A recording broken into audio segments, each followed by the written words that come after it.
ಈ ಕಾರ್ಯಾಚರಣೆನ ಮುಗಿಸಿ ಇವಾಗ ನಮ್ಮ ಸಾಕಣೆಗಳು ಇಲ್ಲಿಗೆ ಬರ್ತಾ ಇದ್ದಾವೆ ನೋಡಿ, ನೋಡ್ತಾ ಇರ್ಬೋದು ನೀವು.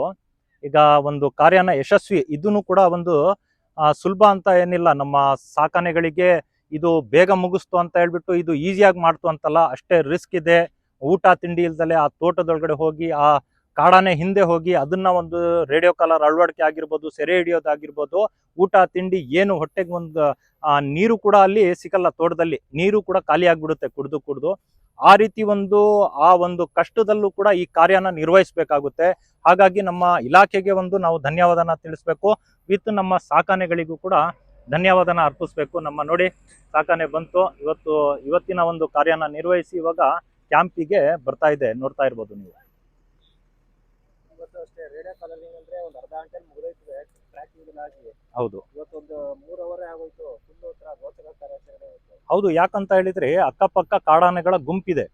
ಯಾವಾಗ ಎಲ್ಲ ಆನೆಗಳು ಬರುತ್ತೆ, ಯಾವಾಗ ಹೋಗುತ್ತೆ ಅನ್ನೋದು ಹೇಳಕ್ಕಾಗಲ್ಲ. ಯಾಕಂದ್ರೆ ಅದನ್ನ ಒಂದ್ ಕಡೆ ಬೇರ್ಪಡಿಸಿ ಅದ್ರ ನಂತರ ಒಂದು ಕಾಡಾನೆಗೆ ರೇಡಿಯೋ ಕಾಲರ್ ಅಳವಡಿಕೆ ಮಾಡ್ಬೇಕಾಗುತ್ತೆ. ಅದು ರಿಸ್ಕ್. ಒಂದ್ ಗುಂಪಿನಿಂದ ಬೇರ್ಪಡಿಸಿ ಒಂದಕ್ಕೆ ಮಾತ್ರ ಹಾಕ್ಬೇಕಂದ್ರೆ ಅದು ದನಗಳಲ್ಲ, ಅದು ಆನೆಗಳಿರುತ್ತೆ, ಅದು ಕಾಡಾನೆ ಇರುತ್ತೆ. ಹಾಗಾಗಿ ಇಲಾಖೆಯವರಿಗೂ ಪ್ರಾಣ ಭಯ ಇರುತ್ತೆ, ಅವ್ರದ್ದು ಒಂದು ಜೀವ ಇರುತ್ತೆ. ಅವರ ಒಂದು ಕರ್ತವ್ಯನ ನಿರ್ವಹಿಸ್ಬೇಕಂದ್ರೆ ಅಷ್ಟೇ ಒಂದು ಯುಕ್ತಿಯಿಂದ ಆಗಿರ್ಬೋದು, ಅಷ್ಟೇ ಅನುಭವದಿಂದ. ಈಗ ಯಾರ್ಯಾರು ಈಗ ಇಂಥ ಕಾರ್ಯಾಚರಣೆಯಲ್ಲಿ ಅನುಭವ ಪಟ್ಟಿರ್ತಾರೋ, ನಡೆಸಿರ್ತಾರೋ ಅಂತ ಅಧಿಕಾರಿಗಳ ಸಮ್ಮುಖದಲ್ಲಿ ಈ ಕಾರ್ಯಾಚರಣೆಗಳು ನಿಭಾಯಿಸಬೇಕಾಗುತ್ತೆ ಸರ್. ನೋಡಿ ನಮ್ಮ ಸಾಕಾನೆ. ಓಕೆ ಮಾಡಿ. ಇದು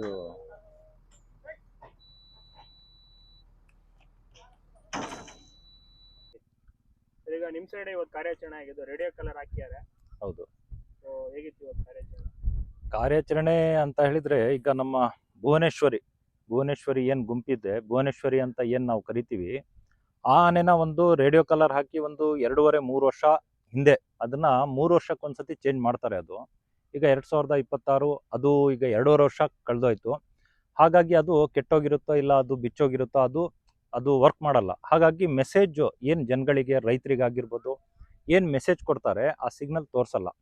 ಹಾಗಾಗಿ ಇದೊಂದು ಕಾರ್ಯ ಇವತ್ತು ಸೆರೆ ಹಿಡಿಯೋ ಕಾರ್ಯಾಚರಣೆ ಬದಲಿಗೆ ಇವತ್ತು ರೇಡಿಯೋ ಕಾಲರ್ ಅಳವಡಿಕೆ ಮಾಡುವಂಥ ಕೆಲಸನ ಮೊದಲನೇ ದಿವಸವಾಗಿ ಇವತ್ತು ನಮ್ಮ ಸಾಕಾನೆಗಳ ಟೀಮು ಮತ್ತು ನಮ್ಮ ಹಾಸನ ಜಿಲ್ಲೆ ನಮ್ಮ ಅರಣ್ಯ ಇಲಾಖೆ ಅಧಿಕಾರಿಗಳು ಇವತ್ತು ನಿರ್ವಹಿಸಿದ್ದಾರೆ. ತುಂಬ ಚೆನ್ನಾಗಿ ಈ ಕೆಲಸನ ಆದಷ್ಟು ಬೇಗ ಮಾಡಿದ್ದಾರೆ. ಬೆಳಿಗ್ಗೆ ಸರಿಸುಮಾರು ಒಂದು 10:30-11 ಗಂಟೆಗೆ ಈ ಟ್ರ್ಯಾಕಿಂಗ್ಗೆ ಹೋಗ್ತಾರೆ. ಅದ್ರ ಮೇಲೆ ನಮ್ಮ ಸಾಕಣೆ ಟೀಮ್ ಹೋಗುತ್ತೆ.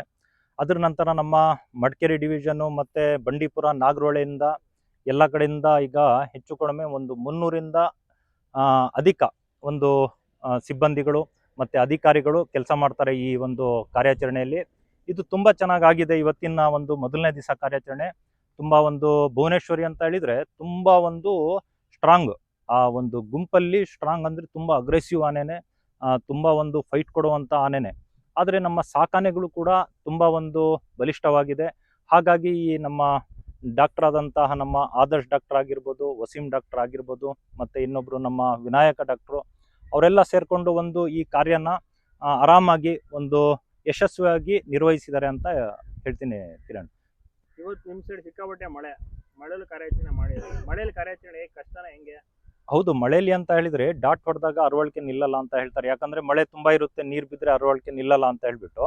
ಯಾಕಂದ್ರೆ ಈ ಸಂದರ್ಭದಲ್ಲಿ ಇಂಥ ಮಳೆಯಲ್ಲೂ ಕೂಡ ಕಾರ್ಯ ನಿರ್ವಹಿಸ್ತಾರೆ ನಮ್ಮ ಅಧಿಕಾರಿಗಳು, ಅಂದ್ರೆ ತುಂಬಾ ಗ್ರೇಟ್ ಅಂತಾನೆ ಹೇಳ್ಬೋದು. ಯಾಕಂತ ಹೇಳಿದ್ರೆ ಇವತ್ತು ಸೆರೆ ಹಿಡಿಯೋ ಕಾರ್ಯಾಚರಣೆ ಒಂದಿದೆ, ಇಲ್ಲಿಂದ ಸ್ಥಳಾಂತರ ಮಾಡೋದಾಗ್ಲಿ, ಅದನ್ನ ತಗೊಂಡೋಗಿ ಬೇರೆ ಕಡೆಗೆ ಕಾಡಿಗೆ ಬಿಡೋದಾಗ್ಲಿ, ಅಲ್ಲಿ ಏನ್ ಮಾಡ್ಬೇಕಾಗುತ್ತೆ ಅಂತ ಹೇಳಿದ್ರೆ ಡಾಟ್ ಹೊಡಿಬೇಕು. ಒಂಟಿ ಸಲ್ಗಗಳು ಮತ್ತೆ ಈ ಟಸ್ಕರ್ಗಳು ಅಂತ ಹೇಳಿದ್ರೆ ಫೈಟ್ ಕೊಡೋದು ತುಂಬಾ. ಎಷ್ಟೇ ಅರವಳಿಕೆ ಹೊಡೆದ್ರೂ ಕೂಡ, ಅದು ಜ್ಞಾನ ತಪ್ಪಿದ್ರು ಕೂಡ ಮತ್ತೆ ಜ್ಞಾನ ಬಂದ್ಮೇಲೆ ಅದನ್ನ ಅರವಳಿಕೆ ರಿವರ್ಸ್ ಏನ್ ಕೊಡ್ತಾರೆ, ಏನ್ ಡಾಟ್ ಕೊಡ್ತಾರೆ, ಆ ಸಂದರ್ಭದಲ್ಲಿ ನಮ್ಮ ಸಾಕಣೆ ಜೊತೆಗೆ ಫೈಟ್ ಆಡೋದು ಮತ್ತೆ ಓಡಾಡೋದು, ಬಿಡಿಸ್ಕೊಳ್ಳೋಕ್ಕೆ, ಅದು ಈಗ ಕಟ್ ಹಾಕಿದ್ರೆ ಕಾಲಿಗೆಲ್ಲ ಹಗ್ಗ ಹಾಕ್ತಾರೆ, ಎಲ್ಲ ಮಾಡ್ತಾರೆ ಬಿಡಿಸ್ಕೊಂಡು ಓಡೋಗಕ್ಕೆ. ನೀವೆಲ್ಲ ನೋಡಿರ್ಬೋದು, ಏನು ಕರಡಿ ಕಾರ್ಯಾಚರಣೆ ಸಂದರ್ಭದಲ್ಲಿ ಕಾಲಿಗೆಲ್ಲ ಹಗ್ಗ ಹಾಕ್ತಾರೆ, ಆಮೇಲೆ ಫೈಟ್ ಮಾಡ್ತಾರೆ, ಮಾಡ್ತಾರೆ, ಲೋಡ್ ಮಾಡ್ಬೇಕೀಗ ಕ್ರೇನ್ ತಗೊಂಡು ಬರಬೇಕು. ಆ ಸಂದರ್ಭದಲ್ಲಿ ಒಡ್ಡಾಡುತ್ತೆ, ಬಿಡ್ಬಿಡಿ ನಾನು ಹೋಗ್ತೀನಿ, ಓಡೋಗ್ತೀನಿ, ಮತ್ತೆ ನಾನು ಎಂದಿನಂತೆ ನಾನು ಕಾಡಲ್ಲಿ ಇಲ್ಲಿ ತೋಟದಲ್ಲಿ ದಾಳಿ ಮಾಡಿಕೊಂಡು ಏನೋ ಮಾಡಿಕೊಂಡು ರಚ್ಚಿಗೆದ್ದು ಓಡಾಡ್ತಾ ಇರುತ್ತೆ ಅದು. ಹಾಗಾಗಿ ಅದು ಬಿಡಿಸ್ಕೊಳ್ಳೋಕ್ಕೆ ಒಂದು ಪ್ರಯತ್ನ ಪಡ್ತಾ ಇರುತ್ತೆ. ಆದರೆ ಇವತ್ತು ನಮ್ಮ ಅಧಿಕಾರಿಗಳಾಗಿರ್ಬೋದು, ನಮ್ಮ ಸಾಕಣೆ ಆಗಿರ್ಬೋದು, ಅದರ ಹಿಂದೆನೇ ಇದ್ದು ಅದನ್ನ ಕ್ರೇನ್ಗೆ ತಗೊಂಡೋಗಿ ಕ್ರೇನಲ್ಲಿ ಲೋಡು ಲಾರಿಗೆ ಮಾಡೋ ತನಕನೂ ಹಿಂದೆ ಇದ್ದು ಮತ್ತೆ ಅಲ್ಲಿ ಕಾಡಿಗೆ ತಗೊಂಡೋಗಿ ಸ್ಥಳಾಂತರ ಮಾಡೋ ತನಕನೂ ಆ ಒಂದು ಕಾರ್ಯನ ಒಂದು ತುಂಬ ಚೆನ್ನಾಗಿ ನಿರ್ವಹಿಸುತ್ತೆ. ಅದು ಮಾವುತರು ಹೇಳ್ದಂಗೆ ಆನೆಗಳು ನಡ್ಕೊಳ್ತಾ ಇರುತ್ತೆ. ಮತ್ತು ಅಧಿಕಾರಿಗಳು ಕೂಡ ಟೀಮ್ ಯಾವ ರೀತಿ ಕೆಲಸ ಮಾಡಬೇಕು ಆ ರೀತಿ ಒಂದು ತುಂಬ ಕಷ್ಟ ಇದೆ, ರಿಸ್ಕು ಅಷ್ಟೇ ಇದೆ. ಹಾಗಾಗಿ ಯಾಕಂತ ಹೇಳಿದರೆ ಈ ಕೆಲಸ ಅಂತ ಹೇಳಿದರೆ ಒಂದು ಕಾಡಾನೆ ಹಿಂದೆ ಹೋಗಿ ಒಂದು ಗುಂಪಿರುತ್ತೆ, ಅದರಿಂದ ಬೇರ್ಪಡಿಸಿ ಆಮೇಲೆ ಈ ಒಂದು ಯಾವುದು ಹಿಡಿಬೇಕಂತ ಇರುತ್ತೋ ಆ ಆನೆನೇ ಹಿಡಿಬೇಕಾಗುತ್ತೆ. ಹಾಗಾಗಿ ಇದು ತುಂಬ ರಿಸ್ಕ್ ಕೆಲಸ. ಯಾಕಂತ ಹೇಳಿದರೆ ಎಲ್ರದ್ದು ಪ್ರಾಣನೇ. ಈಗ ನಾವು ಅಂತೀವಿ ಅಧಿಕಾರಿಗಳು ನೋಡ್ತಾ ಇಲ್ಲ ಮಾಡ್ತಾ ಇಲ್ಲ ಅಂತ ನಾವು ಅವ್ರ ಮೇಲೆ ದೂರೋ ಪ್ರಶ್ನೆನೂ ಇರುತ್ತೆ. ಇನ್ನೊಂದು ಈಗ ರೈತರು ನಾವು ಕೂಡ ದೂರ್ತೀವಿ. ಆದರೆ ಅಧಿಕಾರಿಗಳು ಒಂದು ಟ್ರೈನಿಂಗ್ ಆಗಿರ್ತಾರೆ ಅಂತ ಒಂದು ನಮಗೆ ಒಂದು ಭಯ ಇರೋದಿಲ್ಲ. ಅವರು ಟ್ರೈನ್ ಆಗಿರ್ತಾರೆ, ಅವ್ರಿಗೆ ಯಾವ ರೀತಿ ಆ ಒಂದು ಕಾಡಾನೆನ ಸೆರೆ ಹಿಡಿಬೇಕು, ಯಾವ ರೀತಿ ಅದನ್ನ ಕೆಲಸ ಮಾಡಬೇಕು ಅನ್ನೋದು ಅವ್ರಿಗೆ ತುಂಬ ಚೆನ್ನಾಗಿ ಅನುಭವಗಳು ಇರುತ್ತೆ. ಅನುಭವದ ಒಂದು ಅಧಿಕಾರಿಗಳು ಕೂಡ ಇರ್ತಾರೆ. ಅವರು ಸಿಬ್ಬಂದಿನ ಯಾವ ರೀತಿ ನಡೆಸ್ಕೋಬೇಕು, ಯಾವ ರೀತಿ ಈ ಕೆಲಸನ ಕಾರ್ಯನಿರ್ವಹಿಸ್ಬೇಕಂತ ಅನ್ಕೊಂಡು ಈ ಒಂದು ಕಾರ್ಯಾಚರಣೆಯಲ್ಲಿ ಮುಂದೆ ಬರ್ತಾರೆ. ಹಾಗಾಗಿ ಈ ಕೆಲಸಗಳು ಕಷ್ಟ ಅಂತ ಕಾಣೋದಿಲ್ಲ, ನೋಡೋರಿಗೆ ಈಸಿಯಾಗಿ ಕಾಣುತ್ತೆ. ಆದರೆ ಅವ್ರು ಮಾಡೋರಿಗೆ ತುಂಬ ಕಷ್ಟನೇ ಇದೆ ಒಳಗಡೆ. ಅಷ್ಟು ಸುಲಭದ ಮಾತಿಲ್ಲ ಅಂತಾನು ಹೇಳ್ತೀನಿ ಕಿರಣ್. ಸರ್, ಭುವನೇಶ್ವರಿ ಈಗ ನಮ್ಮ ಧನಂಜಯ ಆನೆ ಇದೆಯಲ್ಲ, ಅದರಷ್ಟೇ ಹೈಟು ಪರ್ಸನಾಲಿಟಿ ಇದೆ ಅಂತ ನೀವು ನೋಡಿದಿರ? ಹೌದು, ಯಾಕಂದ್ರೆ ಬೀಟಮ್ಮ 1 ಮತ್ತೆ ಭುವನೇಶ್ವರಿ ಒಂದೇ ಮಟ್ಟಗಿದೆ, ತುಂಬಾ ಹೈಬ್ರಿಡ್. ಈ ಹೆಣ್ಣಾನೆಗಳಲ್ಲಿ ಒಂದು ಗಂಡಾನೆಗೆ ಸವಾಲ್ ಕೊಡುವಂತಹ ಒಂದು ಹೆಣ್ಣಾನೆ ಅಂತ ಹೇಳಿದ್ರೆ ನಾವು ನೋಡ್ದಂಗೆ ತುಂಬಾ ಹೈಟು ಫಿಟ್ಟು. ಭುವನೇಶ್ವರಿ ಅಂತ ಹೇಳಿದ್ರೆ ಬೆಟ್ಟ ಕಣ್ಣಂಗೆ ಕಾಣುತ್ತೆ. ಈ ಬೀಟಮ್ಮ ಪ್ಲಸ್ ಭುವನೇಶ್ವರಿ ಎರಡೂ ಕೂಡ ಈ ಒಂದು ಗಂಡಾನೆಗೆ ಸವಾಲ್ ಮಾಡುವಂತಹ ಒಂದು ಹೆಣ್ಣಾನೆಗಳಿದಾವೆ. ತುಂಬಾ ಬಲಿಷ್ಠವಾಗಿದೆ. ಅದು ನೋಡಕ್ಕೆ ಅದ್ರ ಹಿಂದ್ಗಡೆ 20-30 ಕಾಡಾನೆಗಳು, ಟಸ್ಕರ್ಗಳು ಎಲ್ಲ ಅದ್ರ ಹಿಂದೆ ಹೋಗೋದು. ಅದು ಮುಂದೆ ಹೋಗ್ತಾ ಇದ್ರೆ ಅದ್ರ ಹಿಂದೆ ಇಡೀ ಕಾಡಾನೆಗಳ ಗುಂಪು ಹೋಗುತ್ತೆ, ಮರಿ ಎಲ್ಲ ಹೋಗುತ್ತೆ. ಹಾಗಾಗಿ ಅದಕ್ಕೆ ಒಂದು ರೇಡಿಯೋ ಕಾಲರ್ ಅಳವಡಿಕೆ ಮಾಡೋದು. ಯಾಕಂತ ಹೇಳಿದ್ರೆ ಅದ್ರ ಹಿಂದೆ ಎಲ್ಲ ಕಾಡಾನೆಗಳು ಇರುತ್ತೆ.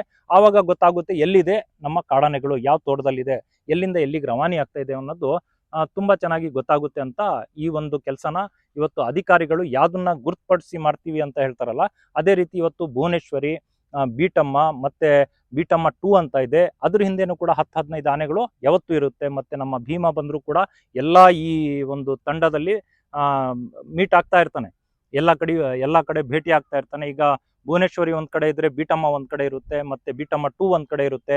ಹಾರ್ಡ್ ಎಲಿಫೆಂಟ್ ಅಂತ ಹೇಳ್ತೀವಿ ನಾವು, ಅದೊಂದು ಒಂದ್ ಕಡೆ ಇರುತ್ತೆ. ಆ ರೀತಿ ಎಲ್ಲದಕ್ಕೂ ಒಂದೊಂದು ರೇಡಿಯೋ ಕಾಲರ್ ಅಳವಡಿಕೆ ಮಾಡಿದ್ರೆ ಎಲ್ಲಿದೆ ಅಂತ ಬೇಗ ಗೊತ್ತಾಗುತ್ತೆ, ಜನಗಳಿಗೆ ಮಾಹಿತಿ ಕೊಡೋದು ಒಂದು ಸುಲಭವಾಗುತ್ತೆ ಅಂತ ಅಧಿಕಾರಿಗಳು ಈ ಕೆಲಸಕ್ಕೆ ಮುಂದಾಗ್ತಾರೆ. ಈಗ ಅದೇ 2023 ಭುವನೇಶ್ವರಿ ಟೀಮ್ಗೆ ರೇಡಿಯೋ ಕಾಲರ್ ಹಾಕಿದ್ದು, ಈಗ ಮತ್ತೆ ಚೇಂಜ್ ಮಾಡಿದ್ರೆ ನಿಮ್ಗೆಲ್ಲ ವಾಟ್ಸಪ್ ಅಲ್ಲಿ ಮೆಸೇಜ್ ಕಳಿಸ್ತಾ ಇರ್ತಾರಲ್ವ ಈಗ? ಹೌದು, 2023 ಮತ್ತೆ 2019ರಲ್ಲಿ